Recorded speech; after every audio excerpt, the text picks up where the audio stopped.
The brand was launched, brand was successfully running, but then the owners decided ki nahi, we have to sell the brand to the other jewelers, कारण तो brand properly run झालेला, established झालेला, and they decided along with the people. And that is where I said no, I don't want to go ahead with this. कारण एक brand मी launch करेपर्यंत मजा होती, but then once the brand is established, there is nothing new I am learning. आणि त्या learning मध्ये असं झालं की if I am going somewhere else I will be managing 2-3 brands और maybe 4-5 brands. So it is ultimately again going into the MIS and excel, MIS reporting हे सगळं संपूर्ण व्हायचं. कारण तो ब्रँड जेव्हा तयार होत होता तेव्हा रिपोर्टिंगचा ऍस्पेक्ट माझ्याकडे खूप मोठा होता. कारण आजचा सेल माझा रात्री मला समजेल, म्हणजे 12-1 वाजता समजा शॉप क्लोजिंग, तो माझा सेकंड डे टेबलवरती 9:30ला माझा रिपोर्टिंग यायचं. ॲब्सोल्युटली क्लिअरली ते एवढं ट्यून इन झालेलं होतं. तर म्हटलं हे आत्ता मी एका ब्रँडचं करते, मे बी अजून 10 ब्रँड्स येतील, अजून 5-15 ब्रँड्स येतील, and I am just working on the excel managing the MIS sheets. And that is where I said no, मला हे नाही करायचंय. This is not something what I want to do. की 9 to 5 is not the story at all. It is always 9 to 9 job होऊन जातो. आणि तो म्हटलं नाही करायचं. आणि that is where I said no, let me take a break. I resign. आणि fortunately supported by my husband, त्यांच्यामुळे ते पॉसिबलही झालं की ओके ठीक आहे, नाही करायचं, इट इज फाईन. पण मग करायचं काय? तर तेव्हा अजून एक म्हणजे लहानपणापासूनचा जो माझा इंटरेस्ट होता की हेल्थ हिलिंग या बाबतीत माझी बरीच वाचन व्हायचं. म्हणजे one of the books which I really love, आणि माझे जे इंटरॅक्शन्स झाले त्यांच्याबरोबरच्याकडनं मला जे बुक कळलं ते you can heal your life, that is by Louise Hay. तर त्यांचं जे बुक आहे that is working through the mental patterns and statements, that was always म्हणजे I was always fascinated by that book. आणि ते मी वाचायचे, I use to utilize it, आणि मला आवडायचं ते बघायला, करायला. मला BA योगशास्त्राचा कोर्स कळला. BA योगशास्त्र इज युनिव्हर्सिटी डिग्री कोर्स, जी नागपूर युनिव्हर्सिटीचा कवी कुलगुरू कालिदास संस्कृती पीठमचा तो कोर्स आहे, तो मला कळला. आणि I said let me go ahead ना, छान वाटतंय मला, ओव्हरऑल ते स्ट्रक्चर बघितल्यावर मला चांगलं वाटतंय. And I went into that. मी 12वीच्या ह्याच्यावरती परत ऍडमिशन घेतली कॉलेजला. And I was attending the college for 3 years regularly, normally. हे कोणत्या एजमध्ये? हे एज म्हणाल मी, एज 26-27 असेल. अच्छा, बऱ्याच म्हणजे मोठ्या होतात तुम्ही. लग्नाच्या नंतर. नाही, पण आमच्या बरोबरचे सगळे असेच होते. अच्छा, तेच तो कोर्स करायला बरेच म्हणजे कारण जनरली जे होते ते सगळे जॉब करणारे वगैरे होते, त्यामुळे आमचा कोर्स हा सॅटर्डे संडे असायचा. म्हणजे अजूनही आहे, तो सोमय्या कॉलेजला आहे, संस्कृती. आता तो सोमय्या युनिव्हर्सिटीच्या अंडर तो रन होतो, पण आधी त्यांनी तिकडून सुरू केलं होतं. हे आमचं सिमिलर एज ग्रुपच होतं, जे म्हणजे जॉब करत होते किंवा ज्यांना योगामध्ये इंटरेस्ट होता. आता काही जण जे होते ते घंटाळी मित्रमंडळ किंवा YBN हे सगळ्या ज्या गोष्टी, म्हणजे बरेचसे प्रसिद्ध आपले योगा स्कूल्स आहेत मुंबईच्या, तिथून पण शिकायला. कारण डिग्री कोर्समध्ये आम्हाला कव्हरिंग म्हणजे सिलेबस खूप वास्ट आहे आणि युनिक सिलेबस आहे.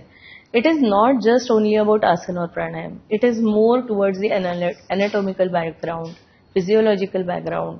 त्याच्याशिवाय तुमचा थेरपी ऍस्पेक्ट काय असतो, कुठली आसनं कोणी करायला पाहिजेत, कशासाठी करायला पाहिजेत, हे तर आहेच. शिवाय स्पिरिच्युअल ऍस्पेक्ट, म्हणजे हे सगळं आलं कुठून. म्हणजे स्पिरिच्युअल ऍस्पेक्ट म्हणजे हे स्क्रिप्चर्समध्ये ऑलरेडी मेन्शन्ड आहे सगळं. पतंजली योगसूत्रांमध्ये अष्टांग योग मेन्शन्ड आहे. हठयोगामध्ये कुठली कुठली आसनं आहेत, त्याचे बेनिफिट्स ते सगळं मेन्शन्ड आहे. ह्या सगळ्या गोष्टी त्या कोर्समध्ये आम्हाला शिकवण्यात येत होत्या. शिवाय संस्कृत शिकवत होते. सो हे सगळं इंटरेस्टिंग होतं, मलाही आवडायचं, करायचो. आणि प्लस त्याच्याबरोबर फिजिकल प्रॅक्टिस व्हायची की आसन करतोय, मग त्याचा काय इफेक्ट येतो, कसा इफेक्ट येतो.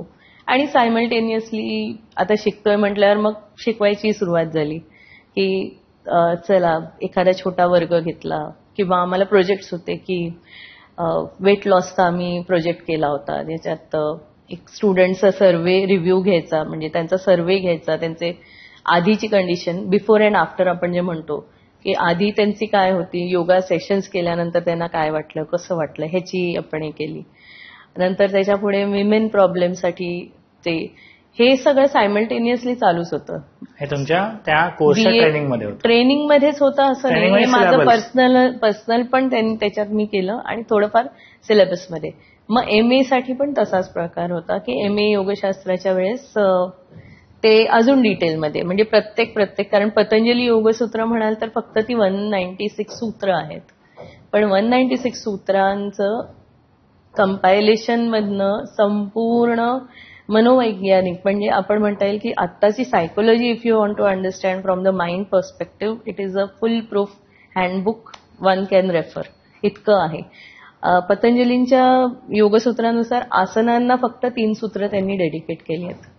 म्हणजे ती आसनांची सूत्र पण मला अगदी मी बऱ्याचदा लोकांना माझ्या स्टुडंट्सनाही सांगते की आसन इज स्थिर सुखम आसनम, प्रयत्न शैथिल्य अनंत समापत्तीभ्याम, आणि तिसरं आहे तत्वद्वंद्वान अभिघाता. ह्या 3 सूत्रांमध्ये आसनाचं आहे. म्हणजे तुम्ही स्थिरपणे एखाद्या ठिकाणी बसू शकताय, ज्या पोश्चरमध्ये बसताय त्याच्यात तुम्ही प्रयत्नपूर्वक विथ ईज बसताय, आणि जेव्हा तुम्ही बसता तेव्हा तुम्ही एकदम शांतपणे, there is no conflict, there is no द्वंद्व. द्वंद्व म्हणजे कूल हॉट किंवा राईट रॉंग हा सुद्धा ऍस्पेक्ट येतो. हे का ते, कारण बऱ्याचदा ओव्हर थिंकिंग मध्ये आपण जातो. मी हे करू का मी ते करू, मी असं करू का मी तसं करू, मी इकडे जाऊ का तिकडे जाऊ. ह्याच्यात जो स्विंग मोमेंटम येतो तो ह्या आसनांच्या प्रॅक्टिसने येतो, पण ते एका सूत्रातच म्हणजे आपले पतंजली महर्षींनी एक्सप्लेन केलेलं आहे. प्राणायामाची 4च सूत्र आहेत, पण ह्याच्यात हा संपूर्ण आसन आणि प्राणायामावर योग ओळखला जातो. योग म्हटलं की बऱ्याचदा लोकांना वाटतं की हाँ आसन प्राणायाम मैंने सुबह एक बार किया था, क्या किया था, हाँ मैंने वो कपालभाती किया, फिर वो आसन होता है ना वो किया, मतलब ओके मैंने किया.